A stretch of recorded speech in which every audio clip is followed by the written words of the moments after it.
Assalamualaikum warahmatullahi wabarakatuh.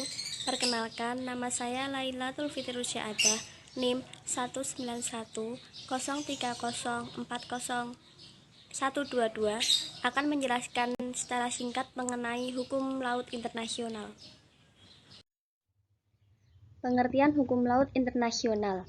Hukum laut internasional merupakan aturan atau kaidah yang mengatur mengenai berbagai persoalan yang berhubungan dengan batas wilayah negara atau berkaitan dengan laut, baik laut yang ada dalam suatu wilayah negara atau laut yang berada di luar wilayah negara atau yang disebut dengan laut lepas.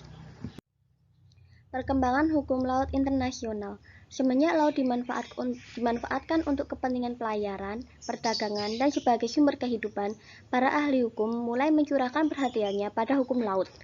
Sebagai suatu bentuk dari hukum laut yang paling dini, pada abad ke-12 telah dikenal beberapa kompilasi dari peraturan yang dipakai di laut di Eropa.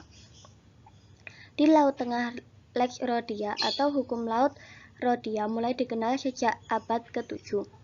Pada abad ke-17 dapat dikatakan telah lahir dua ajaran di bidang hukum laut internasional, yakni ajaran Mer-Liberium yang menegaskan bahwa laut tidak bisa dimiliki oleh siapapun, dan Mer Clausum yang menyatakan bahwa laut dapat dimiliki. Kedua ajaran ini timbul akibat dari pertentangan Belanda atas penguasaan laut di dunia oleh Portugal dan Spanyol, serta tuntutan Inggris atas kawasan Mer Anglicanum.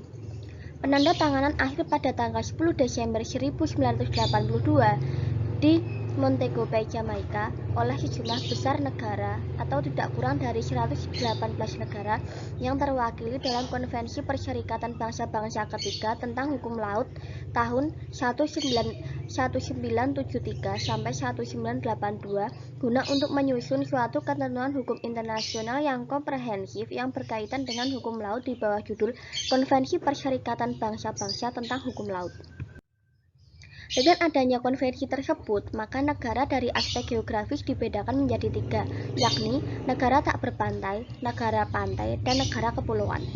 Selain itu, laut dibagi menjadi beberapa zona, yaitu laut teritorial, perairan pedalaman, zona tambahan, perairan kepulauan, zona ekonomi eksklusif, laut lepas, dan daerah-daerah laut dan tanah di bawahnya dibagi menjadi dua, yakni landas kontinen dan kawasan atau area.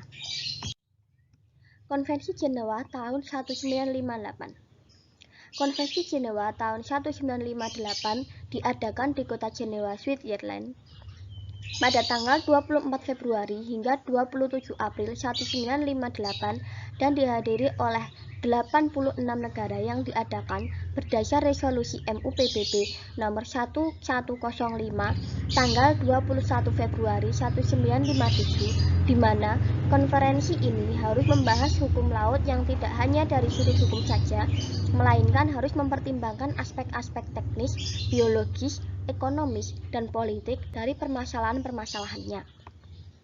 Faktor pentingnya, laut sebagai sumber kekayaan alam dan kemajuan teknologi yang mendorong diselenggarakannya konferensi ini.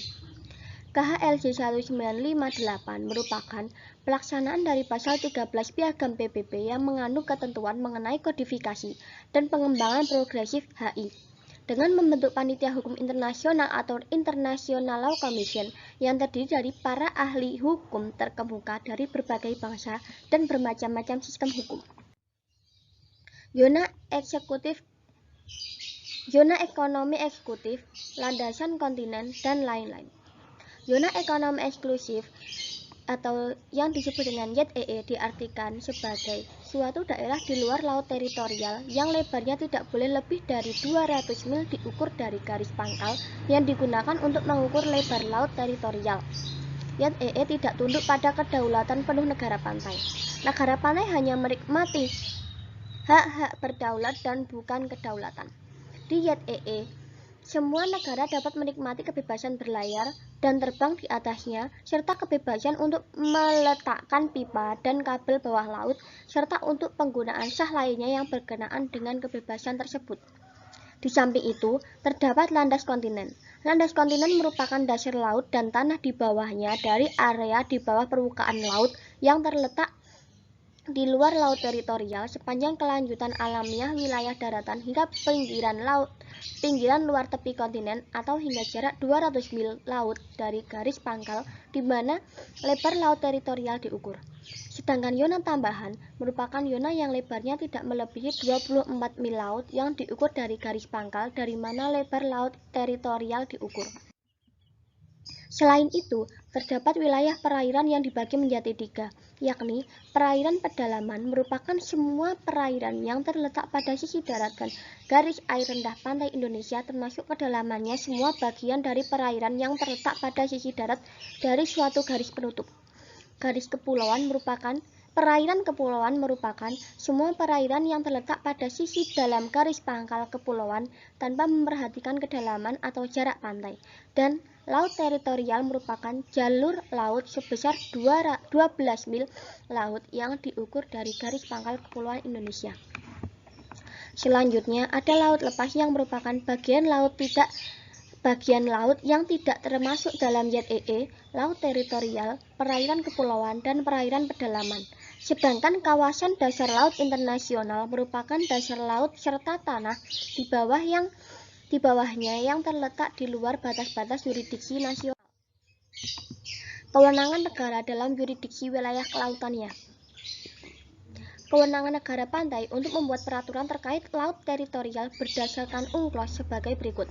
Yang pertama, negara pantai tidak boleh membuat peraturan untuk menghalangi kapal asing dengan hak lintas damai. Hal ini diatur dalam pasal 24 ayat 1 UNCLOS. Negara tidak dapat memungut biaya dari kapal dengan hak lintas damai.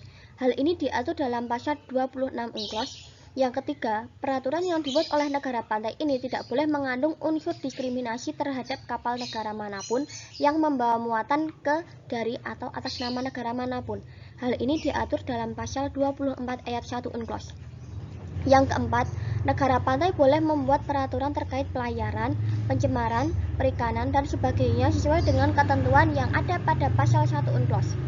Yang kelima, semua kapal baik kapal dengan hak lintas damai atau bukan, wajib mematuhi hukum yang berlaku di laut teritorial dari negara pantai yang bersangkutan.